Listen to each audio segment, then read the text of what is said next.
Shalom, jemaat GKI Pinangsia.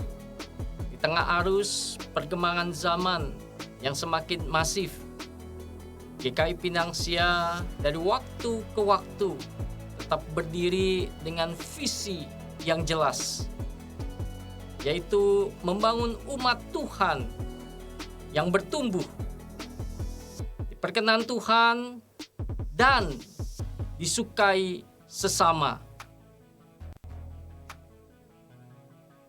Dan untuk mencapai visi tersebut, ada 4 nilai yang secara integratif mendukung masing-masing bidang pelayanan untuk mencapai visi dalam kehidupan bergereja. Disebut membangun umat Tuhan yang bertumbuh, karena GKI Pinangsia tidak hanya fokus pada aspek kegiatan gerejawi, tetapi juga aspek bina kerohanian jemaat melalui kelas pembinaan dan kelompok kecil yang kita sebut caring each other. Maka di era digital yang terus bergerak maju, kami juga memanfaatkan pelayanan digital sebagai wadah bagi jemaat untuk diperlengkapi dan dipersiapkan melalui pengajaran firman Tuhan, praktik, dan kehidupan kerohanian melalui program digital ministry yang tayang melalui kanal YouTube GKI Pinangsia dengan agenda sebagai berikut. A Moment with God, setiap hari Kamis pukul 6.30 pagi. Growing Together, setiap hari Sabtu pukul 6.30 pagi. Pinangsia Worship, setiap tanggal 1 dan hari Minggu setiap minggu kelima pukul 6.30 pagi. Kami rindu melalui program Digital Ministry, jemaat dapat dipersiapkan menjadi komunitas yang siap menciptakan kaderisasi dan regenerasi pemimpin di tengah keluarga, gereja, dan masyarakat, dan meresponi panggilan gereja dalam pelayanan persekutuan. Di GKI Pinangsia, kami percaya menghasilkan murid yang memuridkan adalah esensi dari pelayanan gereja. Oleh karena itu, kami sangat menekankan pengajaran Alkitab sebagai satu-satunya sumber kebenaran yang menjadi pedoman kehidupan bagi umat percaya. Maka seluruh kegiatan gereja dalam persekutuan komisi dan kebaktian umum, kami berfokus kepada Tuhan berdasarkan kebenaran firman Tuhan, sehingga setiap hati dan pikiran jemaat diwarnai firman Tuhan dan kehidupan jemaat dibentuk oleh kebenaran firman Tuhan. Sebagaimana Yesus memberikan perintah untuk menjadikan segala bangsa menjadi murid-Nya, maka gereja sesungguhnya tempat untuk menghasilkan murid. Kami ingin memperjuangkan gereja yang bertumbuh, dewasa di dalam Kristus, menjadi saksi dan meresponi panggilan Allah di tengah pelayanan gereja dan masyarakat, yang dalam pelaksanaannya juga didukung oleh sarana dan penunjang pelayanan gereja. GKI Pinangsia selalu mengupayakan prasarana yang mumpuni, baik pelayanan yang dilakukan di luar gereja maupun di dalam gedung gereja. Hal ini kami terus upayakan agar segala persiapan pelayanan, kebutuhan pelayanan dapat dipenuhi untuk melancarkan seluruh kegiatan-kegiatan gerejawi. Kami rindu dengan fasilitas yang gereja miliki ini dapat menunjang roda pelayanan gereja semakin optimal untuk terus bertumbuh dalam menyatakan kebenaran dan menjadi saksi Kristus. Mari menjadi jemaat yang setia beribadah, memiliki kerinduan untuk belajar dan bertumbuh, serta siap menjadi generasi pemimpin.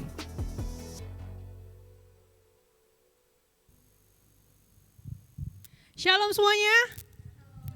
Wah, ini gak ada suaranya nih. Saya ajak untuk bagi berdiri yuk. Shalom semuanya. Oke, boleh kasih tos ke kanan kirinya, bilang selamat Paskah. Ya, hari ini kita memperingati hari kebangkitan Tuhan Yesus, Tuhan yang begitu mengasihi kita, yang telah mati di atas kayu salib dan bangkit buat kita semua. Saya harap teman-teman juga excited hari ini kita mau merayakan kebangkitan Tuhan kita. Mari kita sama-sama ambil waktu teduh sejenak, kita menyiapkan hati kita untuk memasuki ibadah pada pagi hari ini.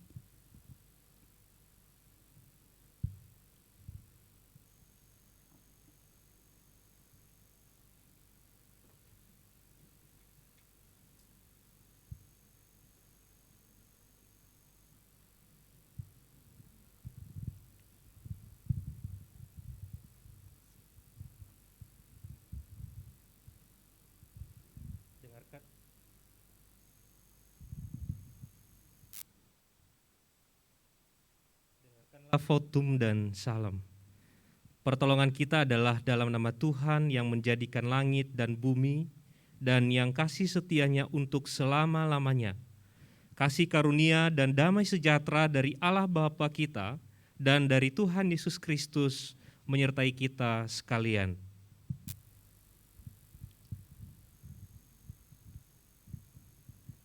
Mari kita sama-sama mempersiapkan hati masuk ibadah pada pagi hari ini.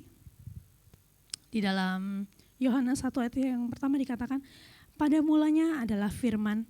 Firman itu bersama-sama dengan Allah dan firman itu adalah Allah. Firman itu telah menjadi manusia dan diam di antara kita. Kita telah melihat kemuliaannya, yaitu kemuliaan yang diberikan kepadanya sebagai anak tunggal Bapa, penuh kasih karunia dan kebenaran. Tetapi dia tertikam oleh pemberontakan kita, dia diremukkan oleh karena kejahatan kita. Ganjaran yang mendatangkan keselamatan bagi kita ditimpakan kepadanya, dan oleh bilur-bilurnya kita menjadi sembuh. Dialah firman yang menjadi manusia. You are the word at the beginning, one with God the Lord Most High. Your hidden glory in creation, now revealed in you are Christ. What a beautiful name it is, what a beautiful name it is, the name of Jesus Christ my King. What a beautiful name it is, nothing compares to this. What a beautiful name it is, the name of Jesus.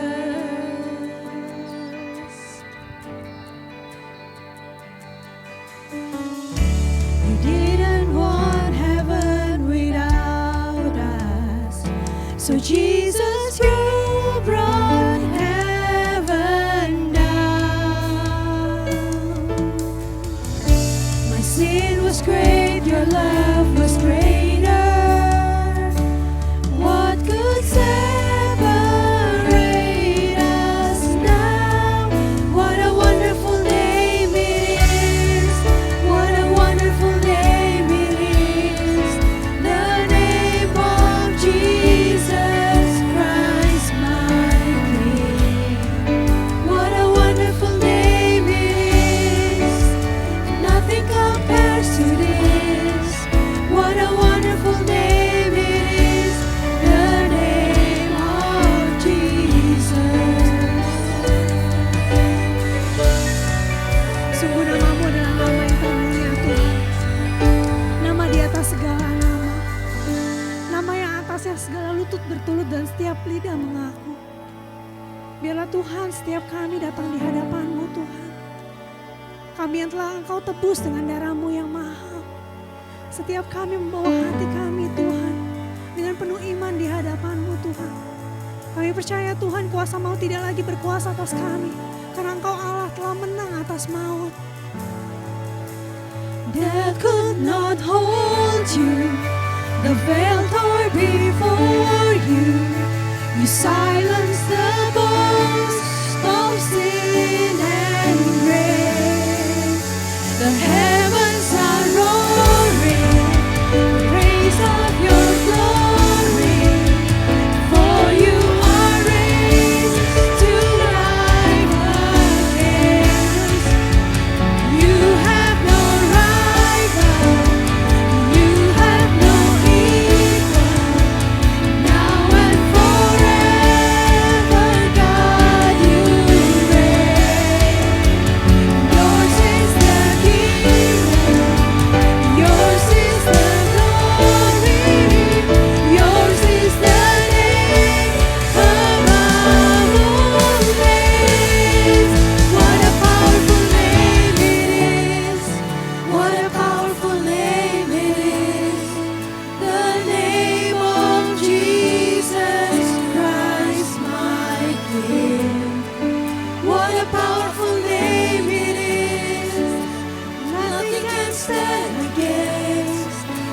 a powerful name it is, the name of Jesus.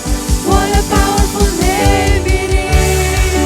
What a powerful name it is. The name of Jesus Christ, my King. What a powerful name it is. Nothing can stand against. What a powerful name it is. The name of Jesus. What a powerful name it is. The name of Jesus. What a powerful name it is. The name of Jesus.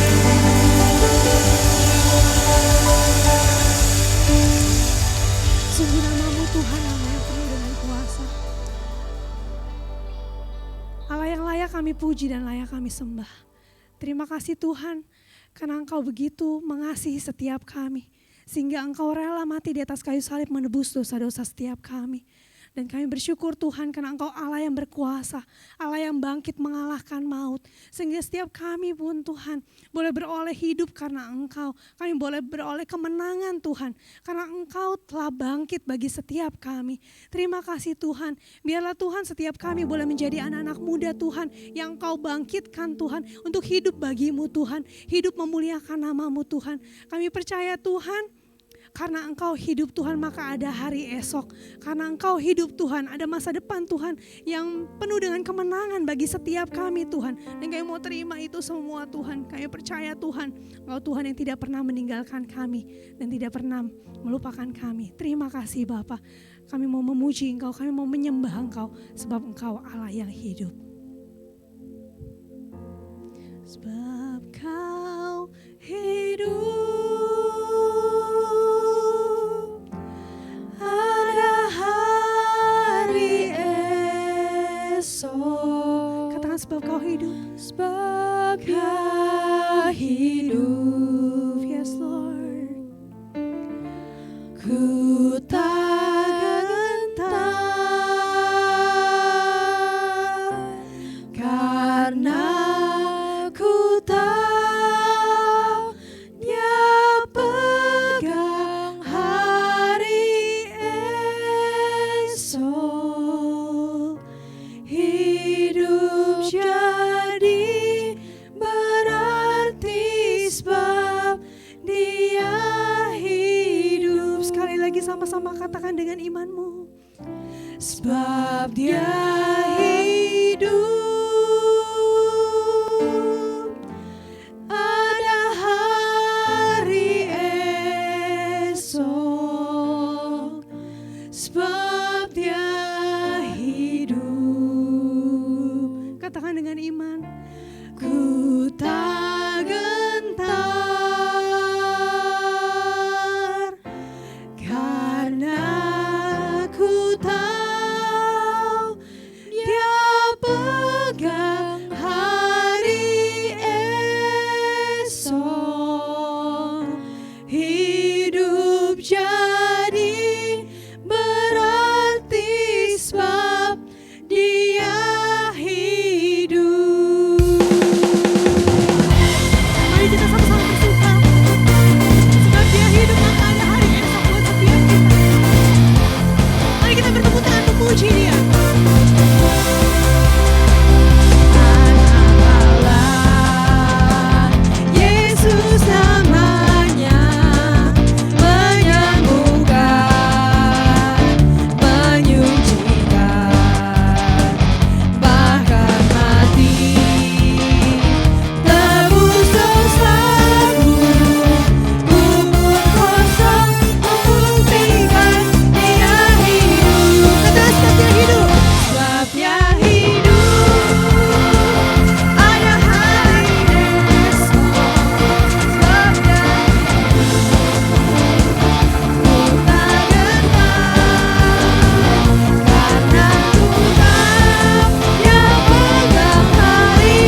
Kita akan masuk dalam bacaan pertanggapan kita yang hari ini diambil dari Ibrani 4 ayat 14 sampai dengan 16.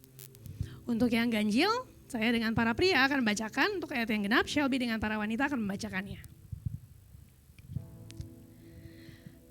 1, 2, 3. Karena kita sekarang mempunyai imam besar agung yang telah melintasi semua langit, yaitu Yesus, anak Allah. Baiklah kita teguh berpegang pada pengakuan iman kita. Sebab imam besar yang kita punya bukanlah imam besar yang tidak dapat turut merasakan kelemahan-kelemahan kita. Sebaliknya, sama dengan kita, ia telah dicobai, hanya tidak berbuat dosa. Sebab itu, marilah kita dengan penuh keberanian menghampiri tahta kasih karunia, supaya kita menerima rahmat dan menemukan kasih karunia untuk mendapat pertolongan kita pada waktunya. Teman-teman, ayat ini mengatakan bahwa kita punya seorang imam besar agung, yaitu Yesus Kristus. Yesus Kristus yang telah mati atas dosa-dosa setiap kita. Dia bukan Allah yang tidak merasakan kelemahan kita, tetapi Dia menjadi manusia sehingga Allah tahu setiap kelemahan kita. Mungkin kita masih struggling saat ini. Kita belum bisa menahan kata-kata kasar kita. Kita mungkin masih struggling dalam hidup kita. Kita belum bisa melepaskan nyontek. Mungkin kita masih struggling dalam hidup kita. Kita masih suka mungkin lihat website ataupun hal-hal yang pornografi. Tapi kita tahu Tuhan mau kita lepas dari itu semua. Teman-teman, come to Jesus. Minta Tuhan untuk menolong kita lepas dari itu semua. Ketika Tuhan Yesus mati di atas kayu salib, ada anugerah Tuhan yang tercurah buat engkau dan saya. Anugerah yang begitu besar. Dan Dia tertikam oleh karena apa? Karena dosa-dosa kita. Pagi hari ini saya mau ajak teman-teman semua kita merenungkan yuk. Kasih Tuhan buat hidup masing-masing kita. Look at yourself. Lihat dirimu saat ini. Dan renungkan kasih Tuhan dalam hidupmu. Mungkin kita merasa, Tuhan aku masih gagal. Aku masih sering kali berdosa. Tetapi ingat teman-teman, ada anugerah Tuhan yang tersedia. Dan pagi hari ini, bawa hatimu di hadapan Tuhan.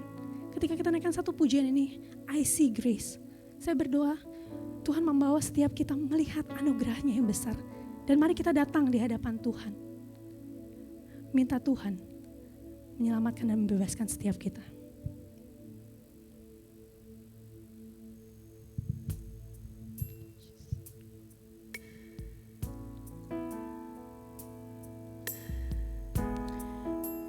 Buat mata rohani kami melihat anugerah-Mu Tuhan yang besar dalam hidup kami Tuhan.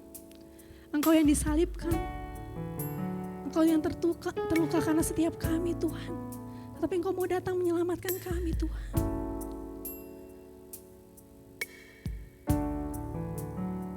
Yesus.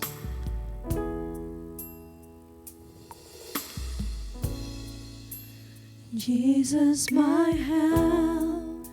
I call out your name, Yes, Lord.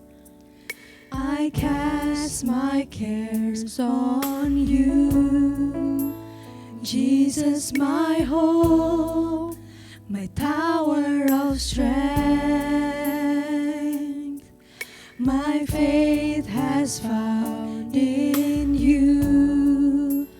I see you pierced, wounded for me. When I look to the cross, I see your grace, oh God. I see grace sealed by your sacrifice. I see love reaching for me. Precious blood washes and sanctifies. Healing flows, setting me free. I see grace. Mari kita sama-sama berdiri.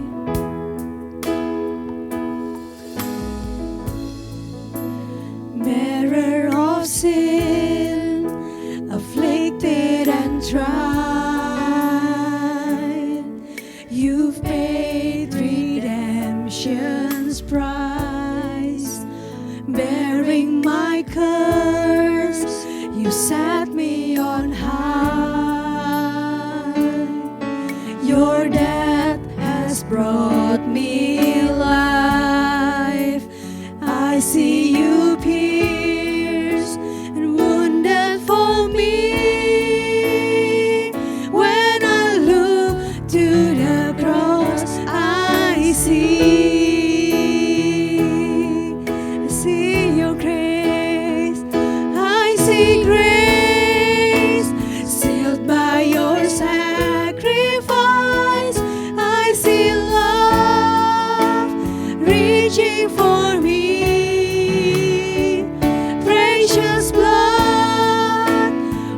washes and sanctifies, healing flows, setting me free. I see grace, sealed by your sacrifice. I see love, reaching for me.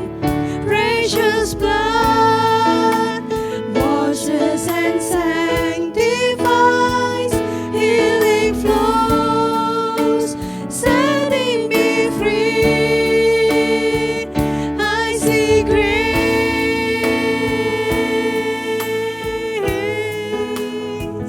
I see your grace, oh Jesus. Mari kita sama-sama ambil waktu pribadi mengucap syukur di hadapan Tuhan. Mengucap syukur atas darahnya yang tercurah buat setiap kita. Darahnya yang menyucikan, menguduskan dosa setiap kita. Yang melayakkan kita menjadi anak-anaknya. Thank you Jesus. Thank you for your sacrifice. Thank you for your love. Thank you Jesus for your sacrifice for me, for your love for me. Terima kasih untuk pengorbananmu yang sempurna bagiku, oh Yesus.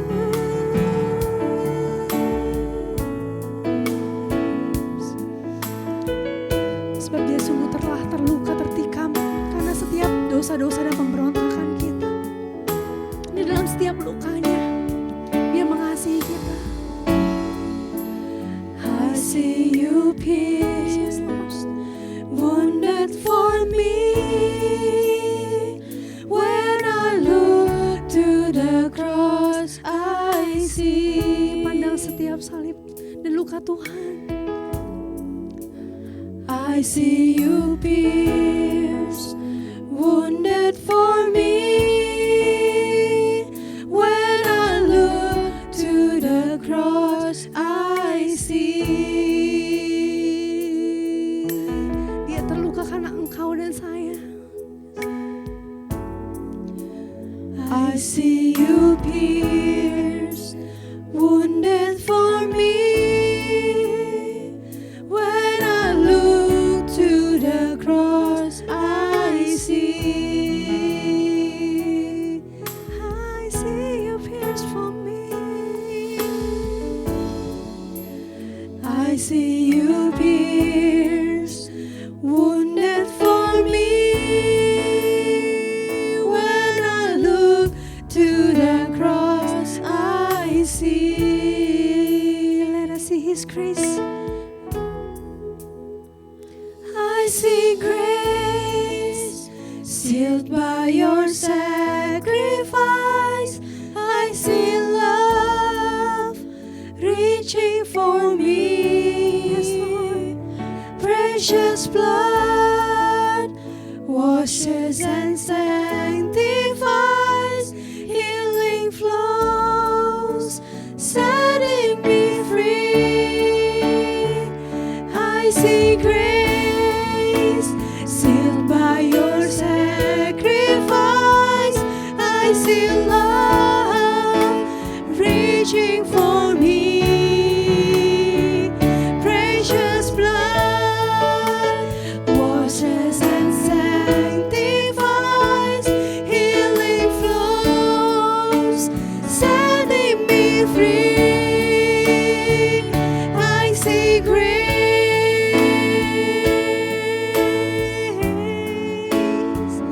I see grace,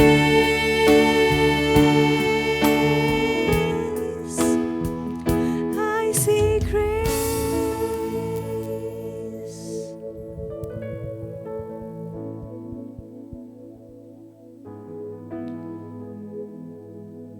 Tuhan, jika kami merenungkan karya-Mu dalam menyelamatkan setiap kami takjub ya Tuhan. Sebab kami tidak pernah memahami cara Tuhan bekerja menyelamatkan setiap kami. Bahkan ketika Engkau ditangkap, Engkau dipukul, Engkau dipaku, Tuhan, hati kami sedih. Hati kami hancur ya Tuhan. Tetapi kami masih senang melakukan dosa-dosa kami ya Tuhan. Dan biarlah ya Tuhan pada hari ini memperingati kebangkitan-Mu dalam karya keselamatan yang Engkau kerjakan bagi kami. Kami semakin teguh, kami semakin tidak goyah untuk melakukan kehendak-kehendak Tuhan yang ingin untuk kami lakukan di dalam kehidupan kami. Tuhan, pada pagi hari ini kami mau merenungkan firman-Mu. Kami mohon ya Tuhan, Roh Kudus-Mu menuntun kami, membuka hati pikiran kami ya Tuhan. Sehingga kami sungguh-sungguh mengerti akan firman yang kami baca, yang kami renungkan. Bahkan boleh berkuasa ya Tuhan di dalam kehidupan kami, di dalam melawan setiap dosa-dosa kami yang Tuhan tidak ingin kami lakukan di dalam hidup kami ini. Hamba juga menyerahkan diri ke dalam tangan-Mu ya Tuhan. Mampukan tolong.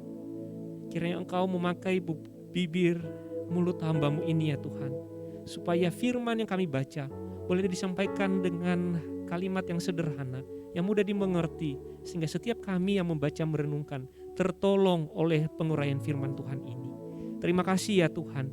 Di dalam nama Tuhan kami Yesus Kristus kami berdoa. Amin. Dipersilakan duduk kembali teman-teman.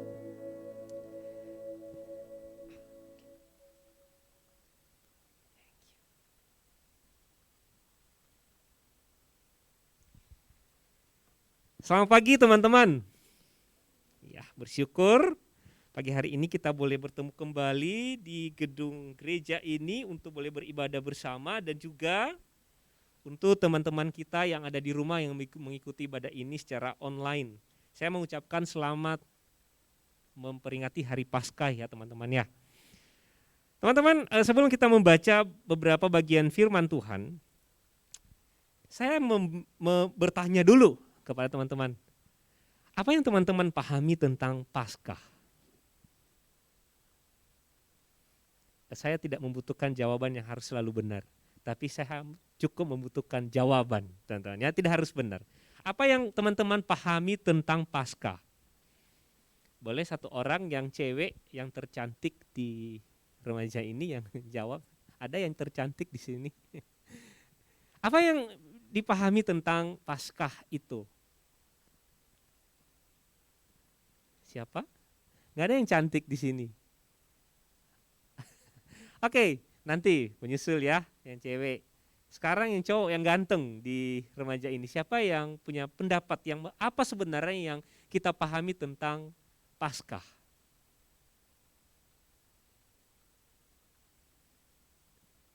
Nggak ada juga. Oke. Pengurus remaja deh, pengurus remaja. Siapa pengurus remaja di sini? Ya, ada di belakang. Di antara pengurus remaja, siapa yang apa yang kalian pahami tentang Paskah? Kebangkitan Tuhan Yesus. Oke, ada lagi?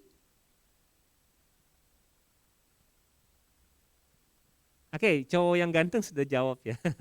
Yang cewek sekarang, apa yang kalian pahami tentang Paskah selain kebangkitan Tuhan Yesus?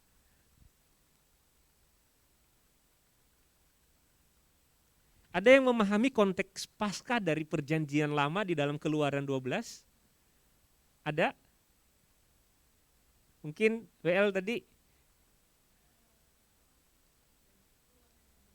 Ya, keluar dari perbudakan di tanah Mesir ya, dalam proses mereka keluar di tanah perbudakan. Oke.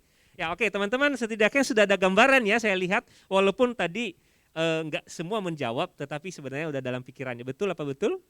Betul ya teman-teman. Ya, Paskah ini sebenarnya teman-teman sudah dimulai dari sejak perjanjian lama Keluaran 12 ketika bangsa Israel di dalam perbudakan di tanah Mesir. Lalu Tuhan mengutus Musa untuk membebaskan mereka menghadap Firaun, tapi nggak dikasih. Maka Tuhan memberikan tanda-tanda, dan salah satu tanda yang paling ekstrim adalah tentang pembunuhan anak sulung ya di tanah Mesir. Tetapi anak sulung orang-orang Israel tidak mati, tidak dibunuh. Dengan syarat adalah mereka memotong atau membunuh anak domba yang bersih, yang suci, lalu darahnya itu dituliskan di atas pintu-pintu mereka.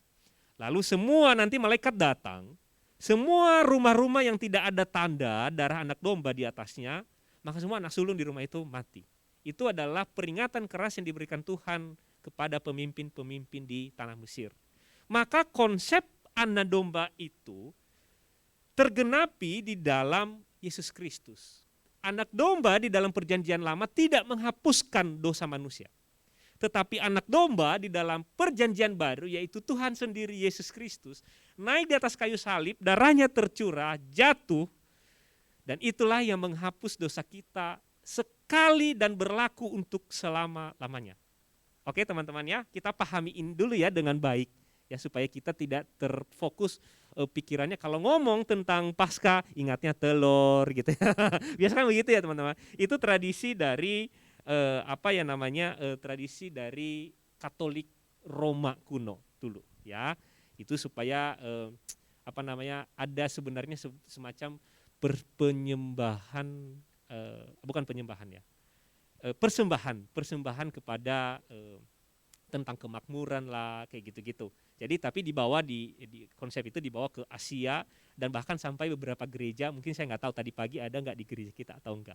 Mungkin sebelum pandemi mungkin dulu ada, tapi saya nggak tahu sekarang masih ada. Tapi itu nggak salah, tetapi kita harus maknai dengan baik. Jangan sampai kita menghilangkan makna Paskah yang sebenarnya. Nah teman-teman yang dikasih oleh Tuhan, akhir tahun 2022 yang lalu. Oke, gimana cara saya menampilkan slide-nya? Oke, oh iya, kita belum baca teksnya ya. Kita baca teksnya dulu ya teman-teman ya, supaya kita tahu apa yang sedang kita bicarakan. Kita buka 1 Korintus pasal 1 ayat 15. Kita baca ayat 55 sampai ayat 58. Oke. Ya, sudah ada di slide ya teman-teman kalau belum buka Alkitab. Oke, kita baca sama-sama ya teman-teman ya. 1, 2, 3. Hai maut, di manakah kemenanganmu? Hai maut, di manakah sengatmu? Sengat maut ialah dosa dan kuasa dosa ialah hukum Taurat. Tetapi syukur kepada Allah yang telah memberikan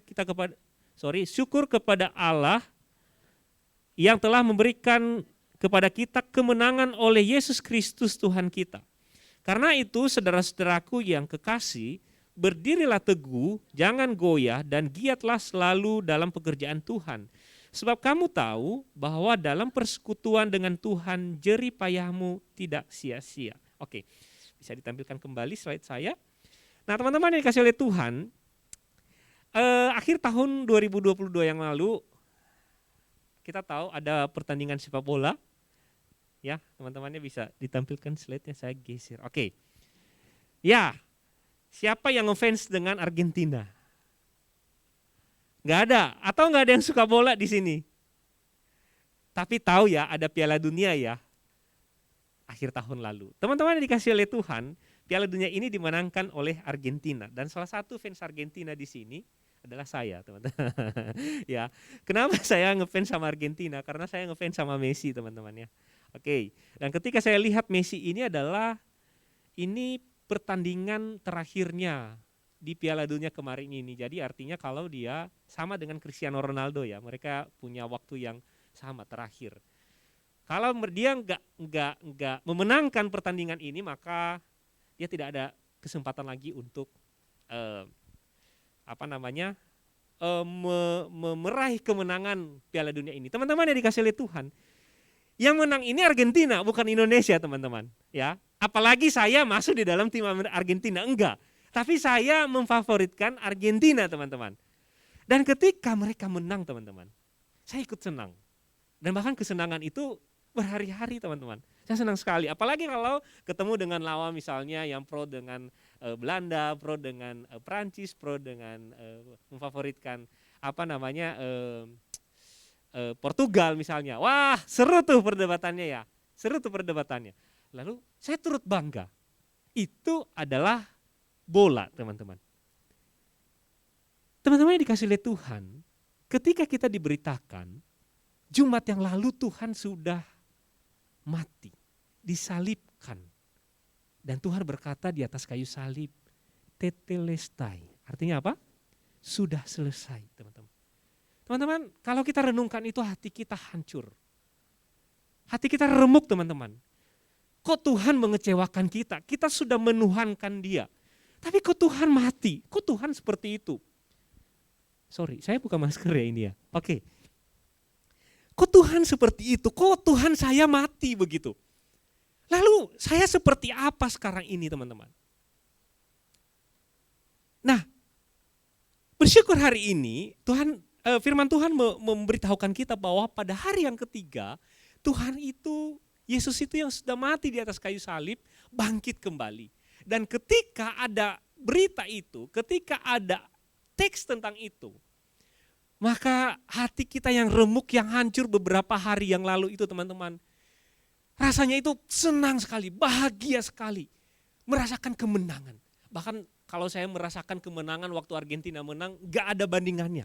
Dibandingkan dengan ketika mendengar bahwa enggak, Yesus memang sudah mati, memang Yesus sudah dipaku di atas kayu salib. Tetapi pada hari yang ketiga, Ia telah bangkit. Nah, teman-teman dikasih oleh Tuhan, ini yang menunjukkan kemenangan bagi kita. Itu adalah kabar kemenangan bagi kita. Enggak ada kemenangan yang lebih besar dari itu, teman-teman. Ketika anggota keluarga kita, teman kita, atau kenalan kita, atau orang terdekat kita meninggal, itu hati kita sedih sekali, teman-teman. Hancur sekali, teman-teman. Tetapi ketika kita mendengar bahwa misalkan, dia sudah bangun dari kubur. Ada dua kemungkinan, kita takut itu dia yang bangun itu benar-benar dia atau hantunya dia. Tetapi teman-teman, di dalam kematian Yesus Kristus dan dalam kebangkitan itu real. Itu bukan tubuh akal-akalan atau imajinasi, enggak, itu real. Yesus telah bangkit, teman-teman. Dan itu kemenangan yang tidak dapat dibandingkan dengan apapun. Nah, teman-teman dikasih oleh Tuhan, berbeda dengan jemaat-jemaat yang ada di dalam Korintus yang tadi kita baca. Beberapa orang di dalam di jemaat di Korintus, sebagian kecil, memang tidak banyak, sebagian kecil orang-orang Kristen, mereka ini orang-orang percaya, mereka ini orang yang sudah mendengar tentang kematian dan kebangkitan Yesus Kristus. Tetapi teman-teman, mereka tidak terlalu percaya pada kebangkitan orang mati. Maka ini yang sedang dibahas oleh Rasul Paulus atau sedang dinasihatkan oleh Rasul Paulus kepada jemaat-jemaat di Korintus mengenai bahwa ada kebangkitan orang mati. Kebangkitan orang mati, tapi bukan orang mati sembarangan, teman-teman. Tetapi orang mati yang matinya di dalam Yesus Kristus. Tetapi teman-teman, jemaat-jemaat di dalam Korintus ini mereka dipengaruhi oleh salah satu filsafat yang sudah ada sekitar 300 tahun sebelum Masehi. Namanya mungkin teman-teman pernah baca yang suka buku filsafat, filsuf Epikuros, ya teman-teman ya. Intinya kira-kira seperti ini, teman-teman. Makanlah dan minumlah dan bersenang-senanglah sebab besok kita akan mati.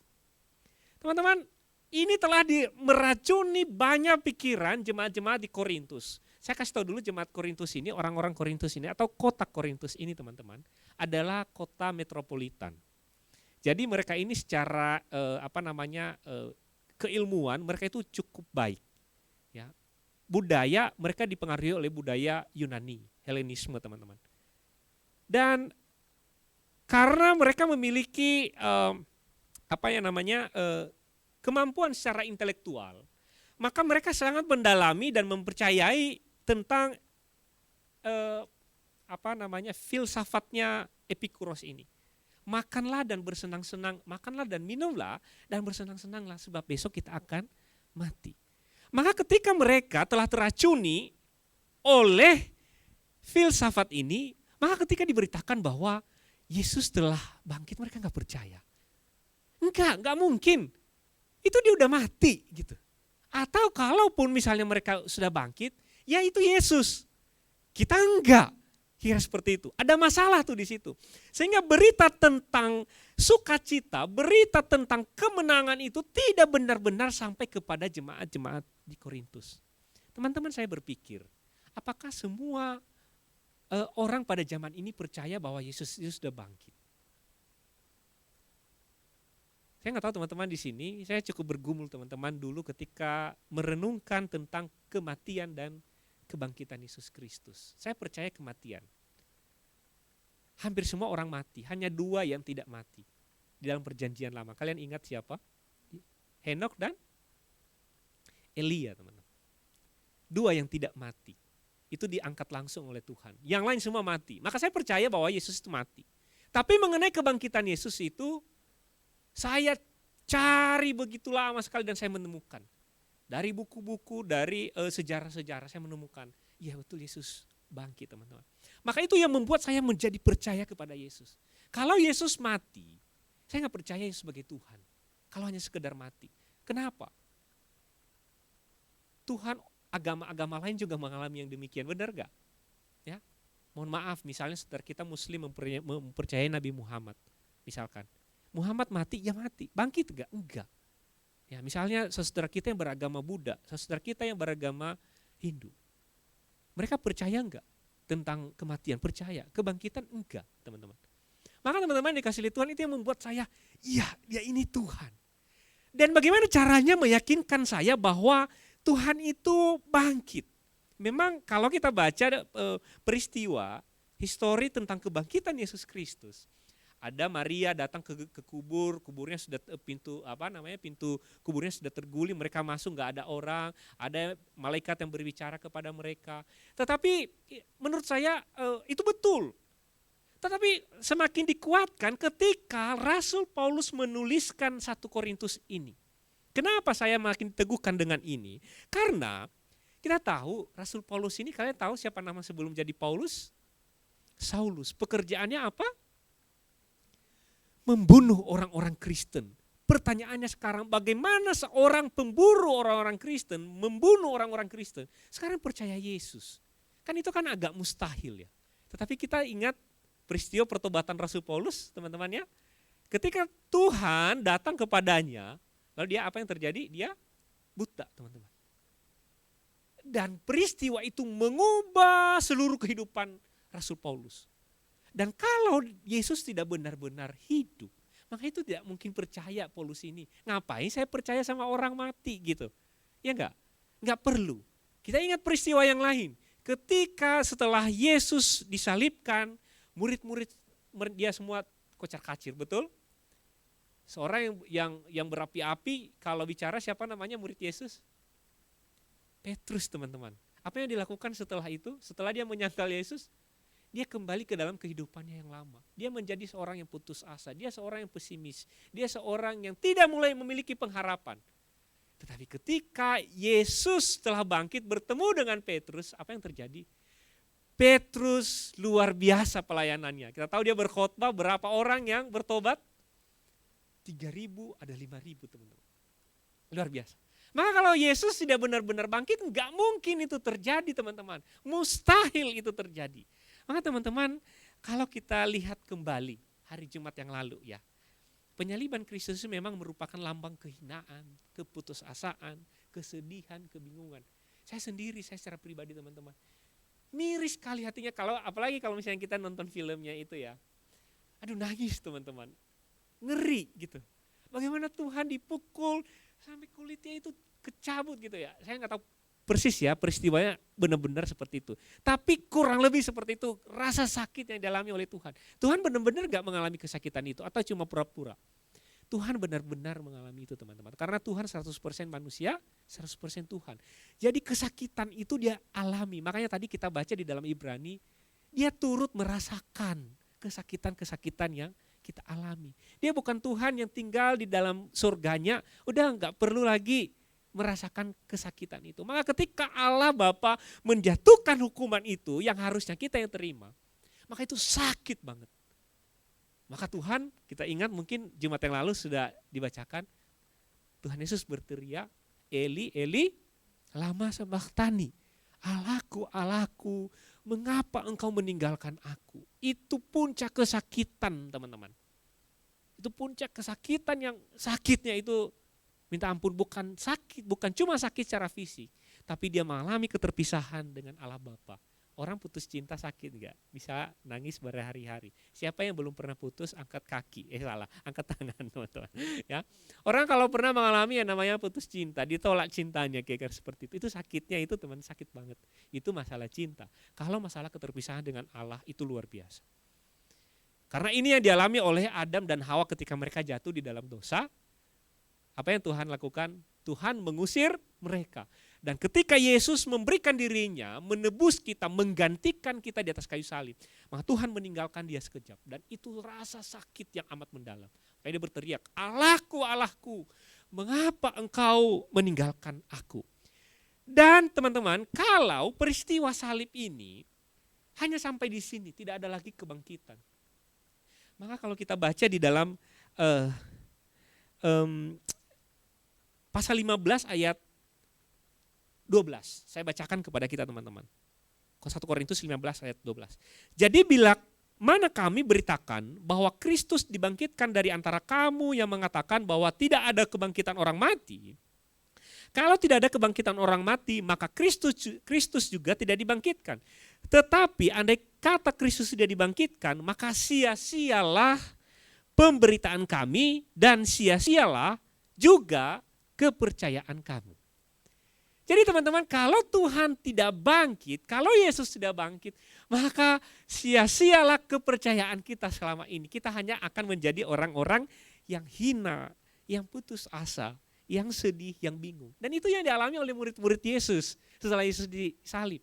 Mereka kocar-kacir semua teman-teman. Bahkan Petrus yang berapi-api, enggak Tuhan, aku akan setia, aku akan menggantikanmu malah. Ya kita ingat ya malam itu bahkan sampai dia tarik pisau, potong kuping salah satu anak imam itu kan ya. Wah luar biasa Petrus. Tapi ketika dia diperhadapkan dengan kesakitan, penderitaan yang dialami oleh Yesus, apa yang dia lakukan? Kabur teman-teman. Bahkan seorang perempuan yang bertanya, salah satu kamu nih pengikutnya. Oh bukan aku, dia bilang gitu, bukan aku gitu. Dia menyangkal teman-teman 3 kali. Nah teman-teman dikasih oleh Tuhan, peristiwa salib adalah momen yang amat sangat penting. Ya, karena kenapa? Karena disitulah perjumpaan, pertemuan antara kasih Allah dan keadilan Allah. Karena Tuhan sudah menjanjikan bahwa dosa itu harus dihukum. Enggak ada tempat bagi kerajaan Allah. Tapi Tuhan juga punya kasih. Gitu. Maka dia enggak tega nih menghukum kita. Maka dia memberikan dirinya di dalam Yesus Kristus. Menghukum dirinya sendiri di atas kayu salib. Itu penting sekali teman-teman. Ya, penting sekali. Tetapi teman-teman, peristiwa itu akan menjadi tidak ada artinya bagi iman kita, bagi iman orang-orang Kristen jika tanpa kebangkitan Kristus. Ya. Itu semua sama dengan agama-agama yang lain, semua mati yang mereka percaya, nabi mereka, Tuhan mereka, enggak ada yang membedakan antara kita dengan agama-agama lain, enggak ada. Tapi yang membedakan kita adalah ketika Yesus bangkit. Ya. Peristiwa itu akan menjadi tidak ada artinya bagi iman Kristen jika tanpa kebangkitan Kristus. Ya, enggak ada artinya kematian itu, enggak ada artinya penderitaan itu. Teman-teman, saya agak bingung ya teman-teman ya di gereja-gereja. Saya enggak menyalahkan gereja teman-teman, tapi saya cuma ingin membuka pikiran kita. Kalau Natal, hari Natal ya, Yesus lahir gitu ya. Kita merayakan itu luar biasa, benar gak? Kita gelontorkan dana begitu banyak. Tapi ada apa artinya kelahiran itu tanpa kebangkitan Yesus Kristus? Mana yang sebenarnya perlu kita rayakan dengan luar biasa? Kebangkitan Kristus ya. Karena itu adalah puncak dari proses keselamatan kita semua. Karena kelahiran, Yesus besar, terus Yesus melayani, Yesus misalkan mati, tapi tanpa kebangkitan itu semua kayak nggak ada artinya gitu. Maka peristiwa salib memang penting, tetapi tanpa kebangkitan Kristus semua akan sia-sia. Nah teman-teman yang dikasih oleh Tuhan, tanpa kebangkitan Kristus tidak ada kabar baik. Yang ada hanyalah sebuah kisah sedih di hari Jumat tentang penyaliban seorang manusia yang merasa pahlawan. Gitu. Kalau Tuhan tidak bangkit, kita rayakan hari ini. Maka hari Jumat kemarin itu kematian Yesus itu adalah kematian orang bodoh teman-teman. Yang sok-sok jadi pahlawan. Bener gak? Gak ada artinya. Itu penyaliban orang bodoh. Oi gue Tuhan nih, percaya sama aku, ikut aku mengampuni dosa. Itu omong kosong semua teman-teman. Kalau tidak ada kebangkitan pada hari ini. Itu hanya orang yang sok-sok jadi pahlawan kesiangan. Masih bagus kesiangan, ini kesorean teman-teman ya. Ini udah sangat terlambat sebenarnya. Tetapi kebangkitan Yesus Kristus itulah yang memberikan kita kabar baik. Itulah yang memberikan kita kemenangan teman-teman. Dibanding dengan peristiwa-peristiwa yang lain. Maka teman-teman yang dikasihi oleh Tuhan, di dalam 1 Korintus 15 ayat 14 ya teman-teman yang tadi kita sudah baca. Karena di sana, tetapi andai kata Kristus tidak dibangkitkan, maka sia-sialah pemberitaan kami dan sia-sialah juga kepercayaan kamu. Sia-sia saya, Lose Efraim, para lose-lose, pendeta-pendeta di tempat ini. Gak ada artinya teriak-teriak tentang firman Tuhan ini. Kalau Kristus itu tidak bangkit, itu semua omong kosong. Dan kita juga yang percaya sia-sia. Gak ada artinya teman-teman. Maka teman-teman ini sangat kontradiksi sekali dengan pemahaman Epikuros yang tadi. Kalau Epikuros itu memahami bahwa enggak ada pengharapan setelah engkau mati maka sudah selesai. Enggak ada lagi hidup berikutnya, enggak ada lagi hidup kekal. Tetapi teman-teman, Rasul Paulus menjelaskan kepada jemaat di Korintus yang meragukan kebangkitan orang mati. Dia mengatakan bahwa Yesus sudah bangkit dan dia adalah buah sulung dari karya itu. Yesus adalah yang pertama bangkit dari kita semua. Maka semua orang yang percaya kepada Yesus, yang ada di dalam Yesus, yang mengakui Yesus sebagai Tuhan dan Juru Selamatnya, maka dia juga akan mengalami yang namanya kebangkitan. Maka ini adalah nasihat Paulus kepada jemaat-jemaat yang meragukan kebangkitan orang mati. Nah teman-teman, kematian Kristus merupakan demonstrasi penghukuman Allah bagi kita yang ditanggung oleh Tuhan. Ini yang tadi saya sampaikan ya. Di sanalah pertemuan kasih dan keadilan Allah dipenuhi. Keadilan Allah, dosa harus dihukum. Tapi kasih Allah, manusia harus diselamatkan. Siapa yang dapat menanggung ini? Enggak ada. Maka disitulah Tuhan datang ke dunia. Allah yang tinggal di sorga mengambil rupa seorang hamba. Dan memberikan dirinya disiksa mati di atas kayu salib. Supaya apa? Supaya keadilan dan kasih Allah itu terpenuhi, tergenapi. Nah teman-teman yang dikasihi oleh Tuhan, kebangkitan Kristus merupakan, itu tadi kematian ya, kebangkitan Kristus merupakan demonstrasi bahwa kita yang ada dalam Kristus dijamin kebangkitannya. Dijamin kebangkitannya. Jadi Kristus ini adalah masterpiece-nya kita, contohnya kita. Ya. Kalau apa yang dialami oleh Kristus, kalau Kristus mengalami kematian, maka kita mengalami yang namanya kematian.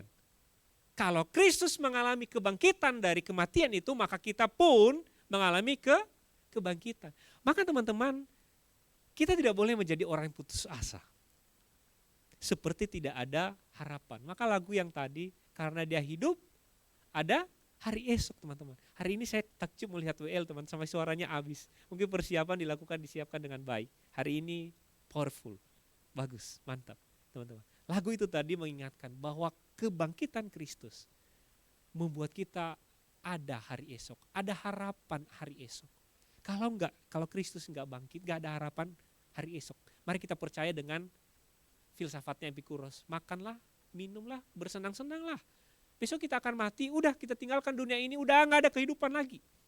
Tetapi Rasul Paulus menasihatkan jemaat di Korintus bahwa enggak. Kalaupun kita mati di dalam dunia ini, ada kehidupan kekal di dalam Yesus Kristus. Nah teman-teman yang dikasihi oleh Tuhan, maka di dalam 1 Korintus 15 ayat 57 itu dikatakan bahwa kita bersyukur kepada Allah. Dia memberikan kita kemenangan di dalam Yesus Kristus Tuhan kita. Bahkan kalau kita lihat teman-teman, baca Roma 3 ayat 24. Atau Roma 3 ayat 23 dan 24. Karena semua orang telah berbuat dosa dan telah kehilangan kemuliaan Allah. Tetapi dengan cuma-cuma teman-teman. Cuma-cuma ini tuh grace teman-teman. Gak bisa dibeli. Kalau orang sekarang melakukan perbuatan baik teman-teman. Supaya apa? Supaya bisa masuk surga. Itu gak bisa dibeli, surga itu gak bisa dibeli. Saya kasih contoh teman-teman ya.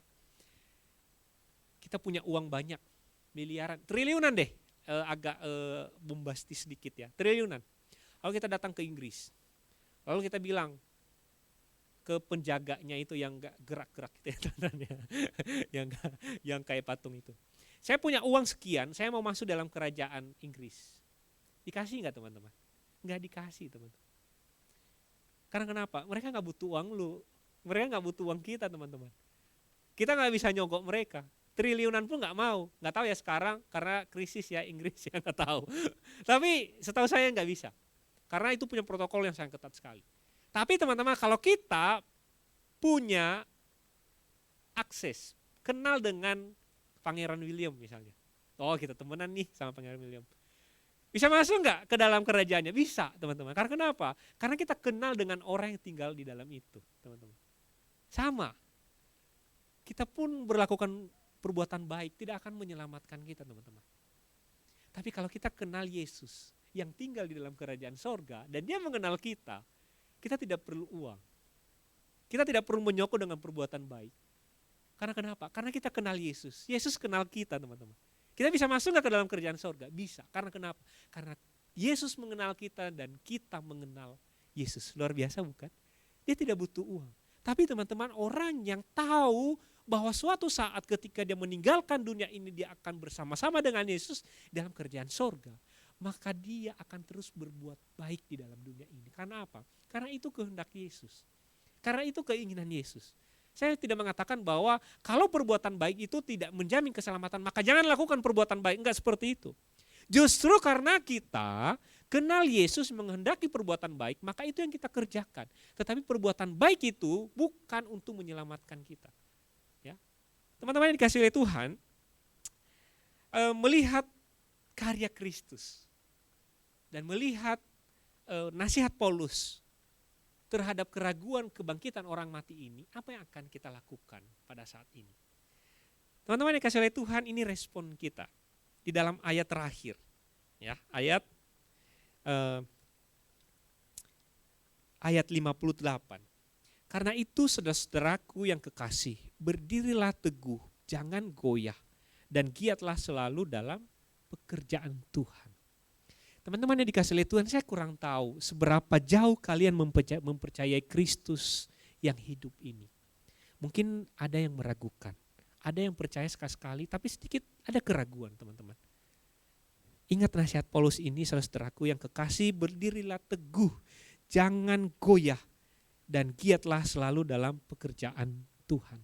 Teman-teman yang dikasihi oleh Tuhan, akhir-akhir ini jumlah anak-anak muda yang jadi ateis teman-teman, tidak percaya Tuhan khususnya di Eropa dan tidak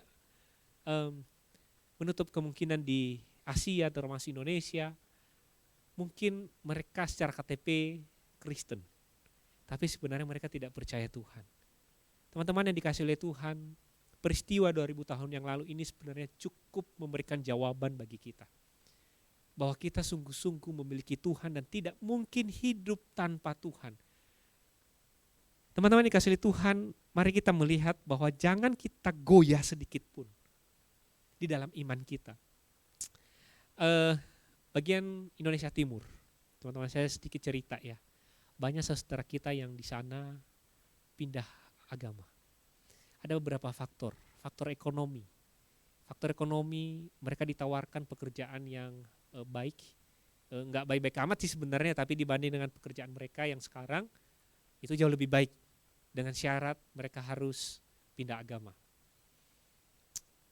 Ada yang salah satu anak remaja saya waktu saya pelayanan di Sulawesi teman-teman, saya cukup sedih. Dia aktivis di remaja. Dia pemain musik teman-teman. Ya, saya nggak nuduh pemain musik kita ya, nggak seperti itu ya teman-teman ya. Tapi setahu saya dia itu anak yang rajin pelayanan. Terus tiba-tiba saya waktu itu 2006 di sana. 2006 saya di sana, dia anak rajin, sering ikut saya, teman-teman. Saya jadi merasa berdosa jangan karena sering ikut saya nih, gitu. Enggak sih. 2016. Sorry, itu 2016. 2021 saya kembali pelayanan di sana. Dan saya mendengar dia sedang aktif di gereja. Dan dia pacaran dengan seorang yang beda kepercayaan dengan kita. Dan dia melakukan pengakuan, memberikan pengakuan kepada orang tuanya bahwa dia sudah dewasa, sudah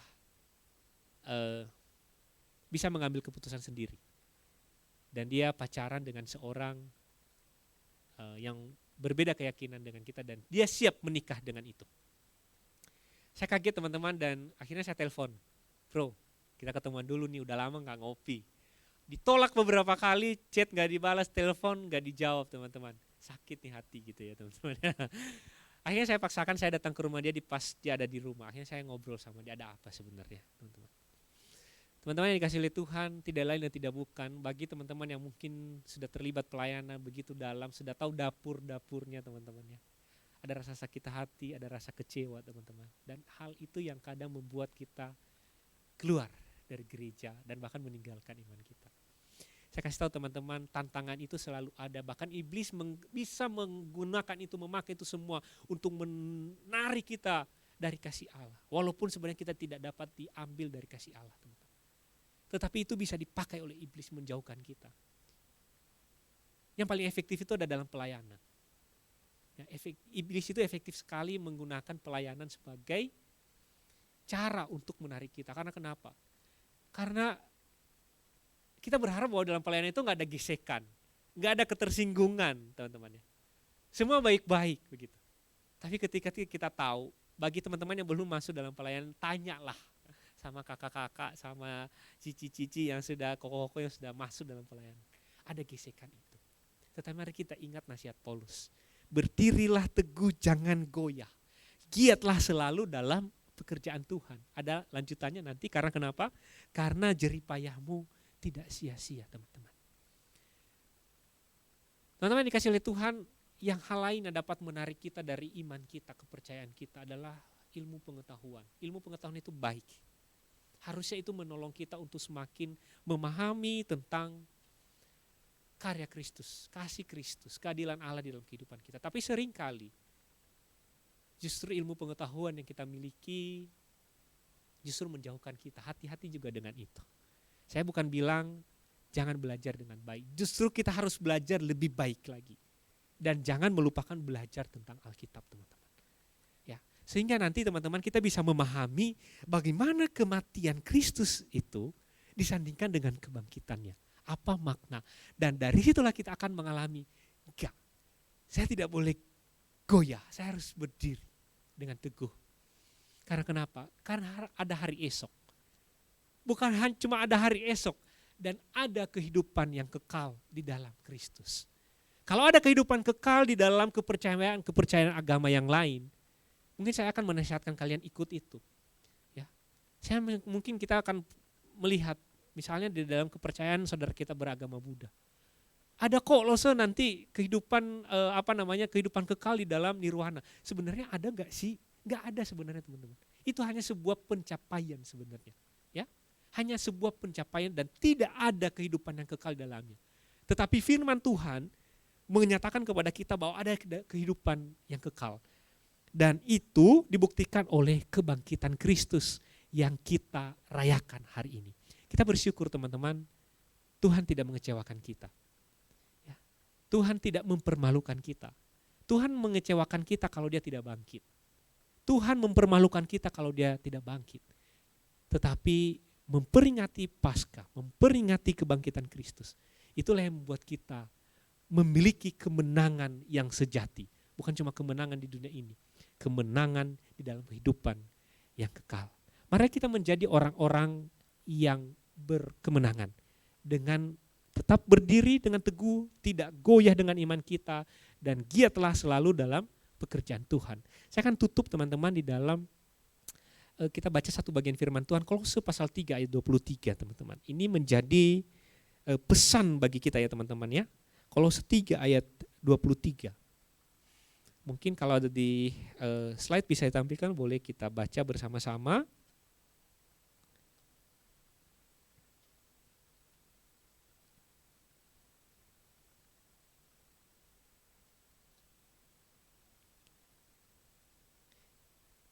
Oke, sudah ya. Ayo kita baca secara bersama-sama karena kita punya hari esok teman-teman. Maka ini yang kita lakukan, ya. Kita akan melakukan ini karena kita ada harapan untuk hari esok. Dan ini yang kita lakukan. Kita baca secara bersama-sama ya teman-temannya dengan suara yang besar ya. 1, 2, 3.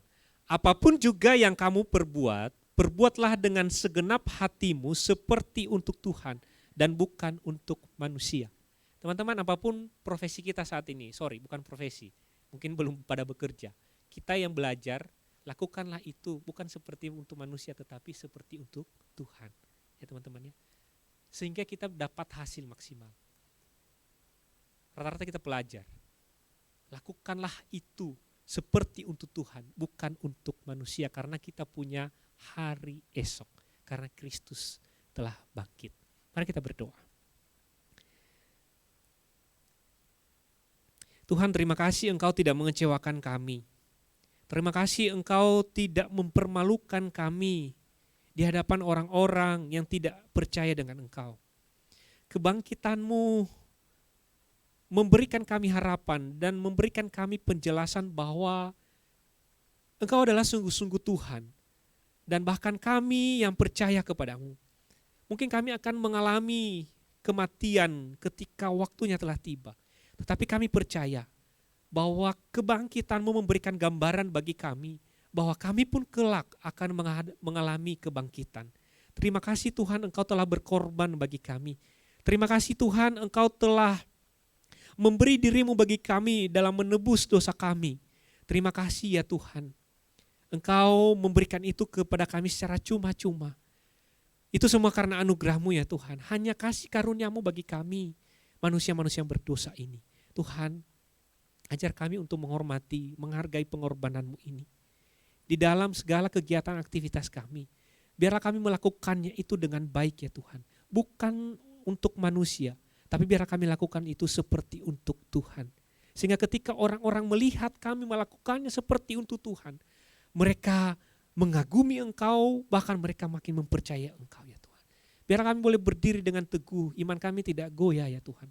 Karena kami tahu pekerjaan apapun yang kami lakukan, karya apapun yang kami lakukan, pelayanan apapun yang kami lakukan, studi apapun yang sedang kami kerjakan pada saat ini, itu akan berhasil dan tidak sia-sia.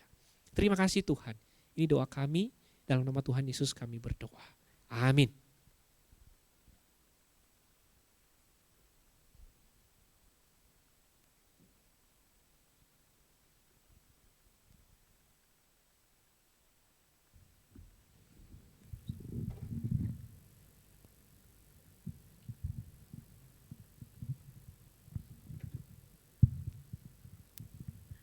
Terima kasih untuk Ustaz Safrius untuk firman yang sudah diberitakan.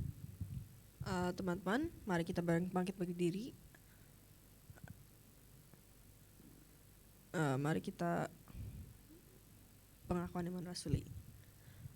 Aku percaya kepada Allah, Bapa yang Maha Kuasa, Khalik langit dan bumi, dan kepada Yesus Kristus, Anaknya yang tunggal, Tuhan kita, yang dikandung daripada Roh Kudus, lahir dari anak darah Maria, yang menderita sengsara di bawah pemerintahan Pontius Pilatus, disalibkan, mati dan dikuburkan, turun ke dalam kerajaan maut. Pada hari yang ketiga, bangkit pula dari antara orang mati, naik ke surga, duduk di sebelah kanan Allah-Nya, Bapa yang Maha Kuasa, dan dari sana Ia akan datang untuk menghakimi orang yang hidup dan yang mati. Aku percaya kepada Roh Kudus, gereja yang kudus dan am, persekutuan orang kudus, pengampunan dosa, kebangkitan orang mati dan hidup yang kekal. Amin.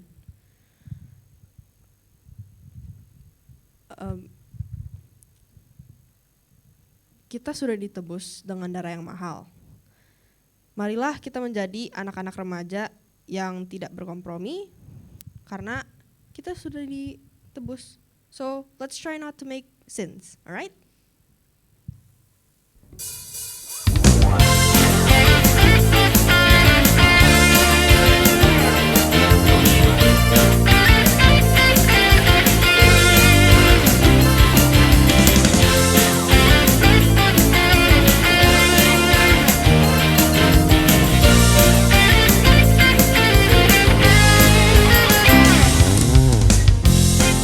Tuhan yang mulia,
keselamatan.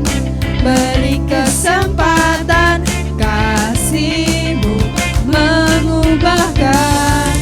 Jika ku akui semua dosaku, maka Kau adalah setia dan adil. Akan mengampuni dan sucikan dari segala yang jahat.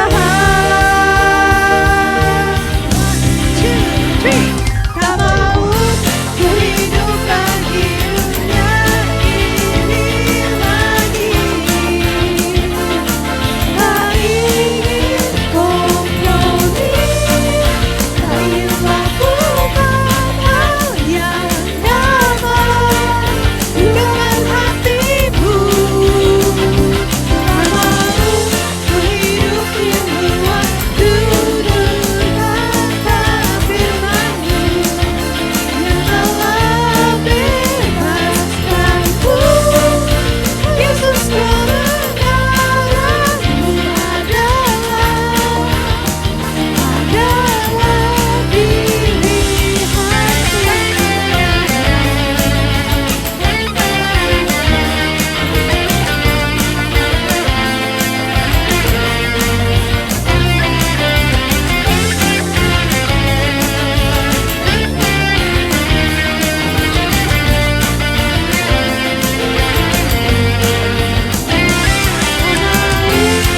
hidup lagi dunia ini lagi. Katakan sama-sama. Tak ingin kompromi, tak ingin lakukan hal yang dapat dukakan hatimu. Tak mau ku hidup di luar tutur kata firman-Mu yang telah bebaskanku. Yesus, kebenaran-Mu adalah.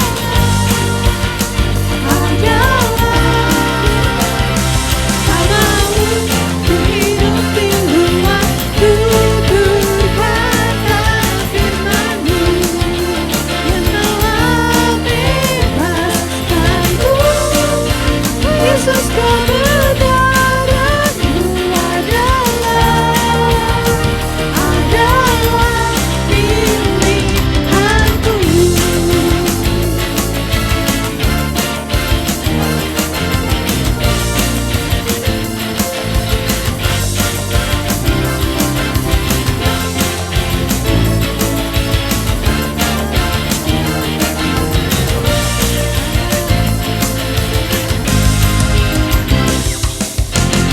Amin. Mari kita sama-sama masuk dalam doa persembahan.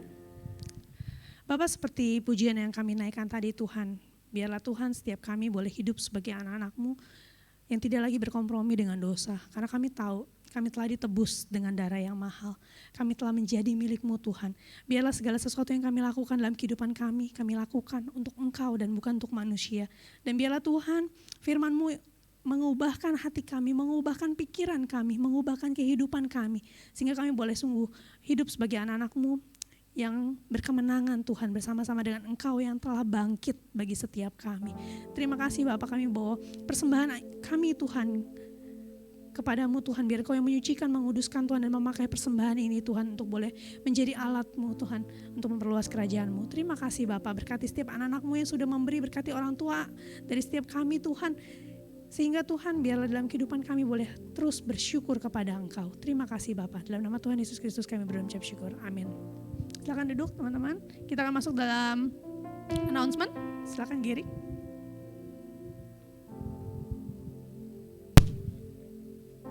Oke, halo semuanya, apa kabar? Baik? Baik. Oke, boleh next slide-nya. Oke, selamat datang bagi teman-teman yang sudah hadir dalam ibadah remaja GKI Pinang Sia. Apakah ada yang baru pertama kali hadir? Nggak ada. Hah?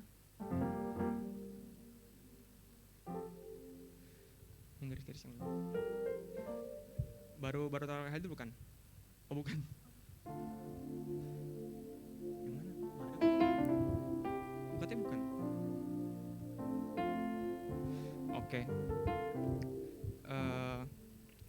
Kami akan mengadakan ibadah setiap hari Minggu pada pukul 10 secara onsite. Next.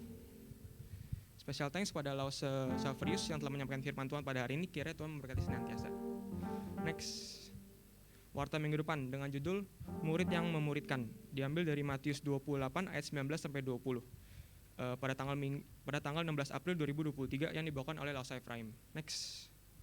Reminder, we have morning devotion. Setiap harinya di WhatsApp Group Teens Fellowship Service, Lause Ephraim, Cidian, dan Lasotono akan menyampaikan morning devotion setiap paginya. Mari kita sama-sama bertumbuh dalam Kristus dengan berdoa dan bersatu teduh. Bagi teman-teman yang belum bergabung dalam WhatsApp Group, boleh menghubungi pengurus remaja. Next. Nah, ini adalah our social media. Yang pertama ada di Instagram, yaitu @pinangsians yang berisi flyer, kemudian ada highlights dari ibadah setiap minggunya. Kemudian ada YouTube di Teens GKI Pinangsia yang berisi recording dari ibadah. Kemudian ada juga acara yang bernama A Moment with God yang berisi renungan. Next. Nah, sekarang kita akan masuk ke HUT bersama.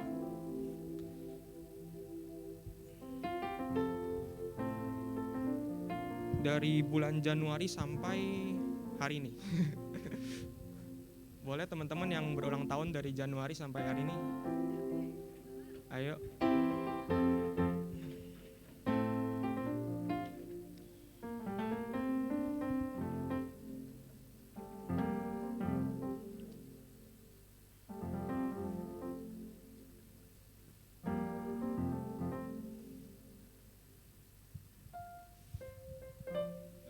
Ayo maju.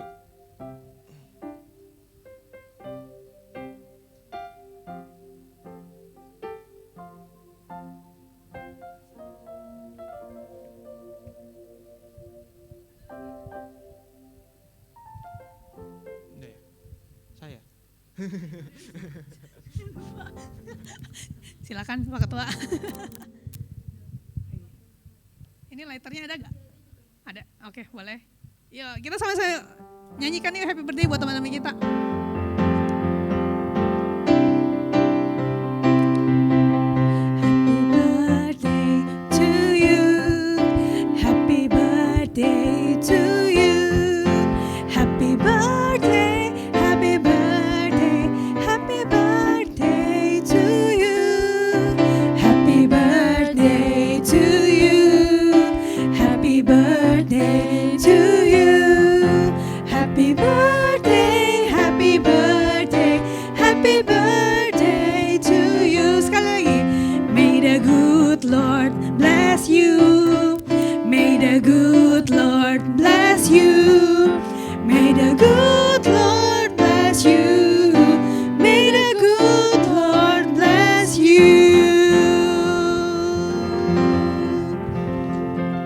Oke, boleh minta Lause Ephraim doain teman-teman kita yang ulang tahun.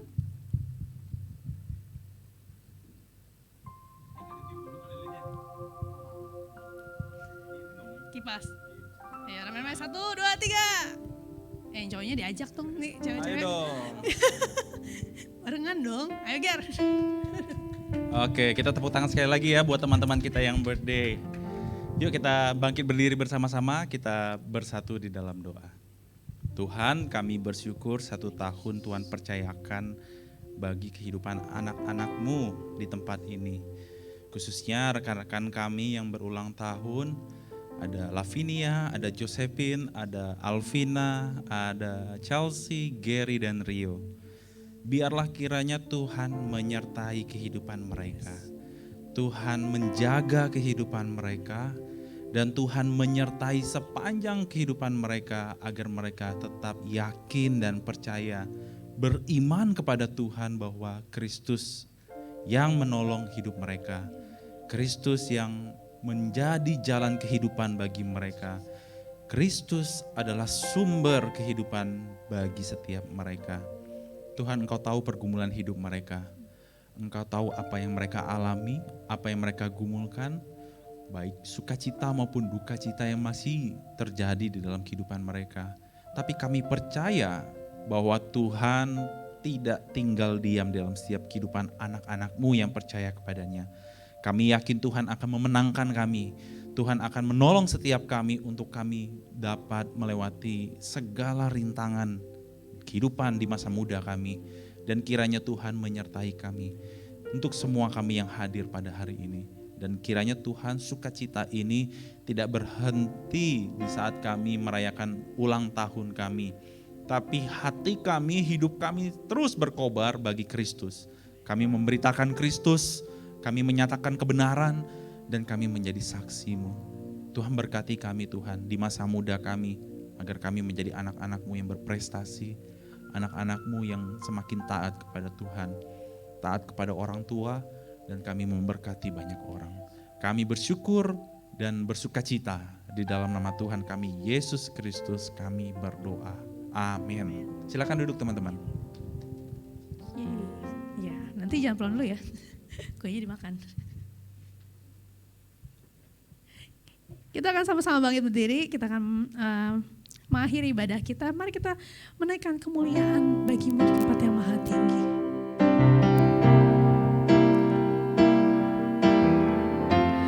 Kemuliaan bagi-Mu di tempat maha tinggi.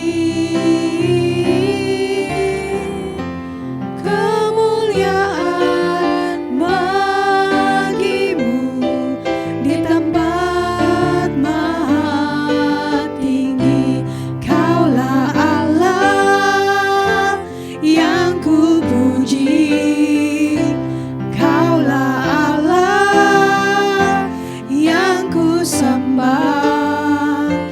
Kemuliaan bagi-Mu di tempat maha tinggi. Kemuliaan bagi-Mu di tempat maha tinggi. Di tempat maha tinggi. Di tempat maha tinggi. Doa berkat minta Laksana Afrius.